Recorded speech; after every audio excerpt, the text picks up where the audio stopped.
Start it. Oh, there it goes. All right, it's gone. Hi, I'm Jean Maziarz, and I'm going to talk to you about basic rug braiding today. Before I get into the actual demonstration of how the braiding process takes place, I want to talk to you a little bit about some of the materials and equipment that's used in the action of rug braiding. The most commonly used fabric would be wool, and you'll see here I have 3 different colors. I use mostly a blanket weight wool cut into 2 or 3 inch wide strips depending upon the weight of the fabric, and then the strips are sewn together on the diagonal, as you can see here. So that's bait, and I like to use recycled wool from used clothing or old blankets. I think it's a great method of recycling at the same time as coming up making a useful rug item. The other piece of some other equipment that's used, you can see I'm using safety pins. I use those in between when I'm holding the braids together so that it won't fall apart before I'm back at my braiding process. Some people use these silver bracket type devices. They're called braid aids, and what they do is they fold the fabric into place. I personally don't really like them or use them because I feel like they get in the way, but some people feel that they're very helpful in keeping the fabric folded as I'll demonstrate. It has to be folded to make a nice neat braid. The other piece of equipment that is commonly used, and I couldn't braid without it, is this rug braiding stand.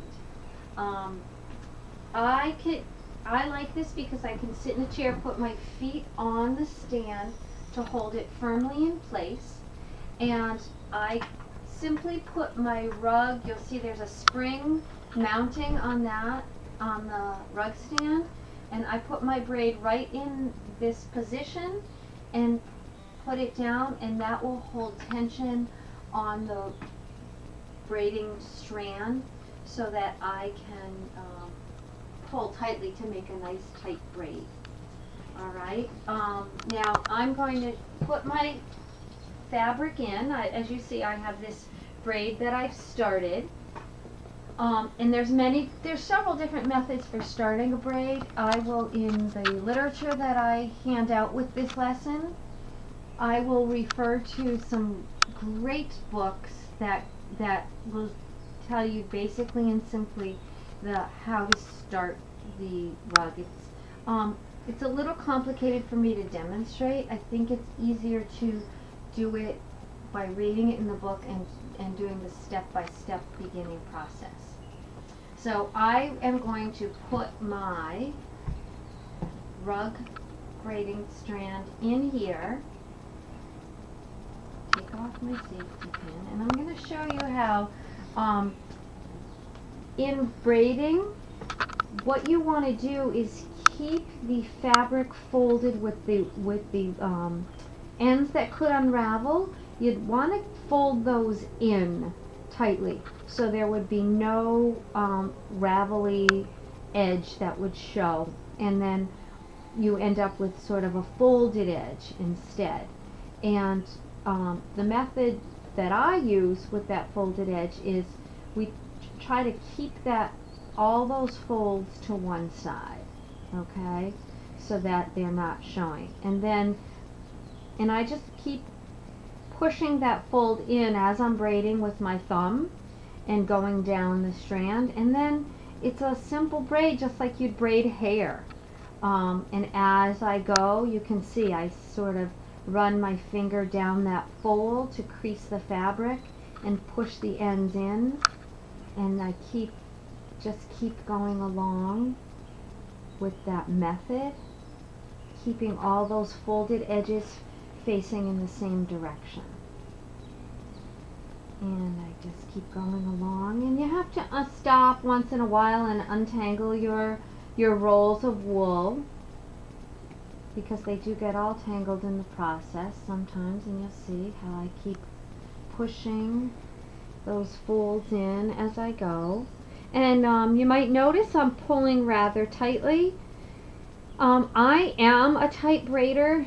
I think it makes a nice firm rug that dirt doesn't really get through. I think it wears better also with a nice tight braid than a loose braid.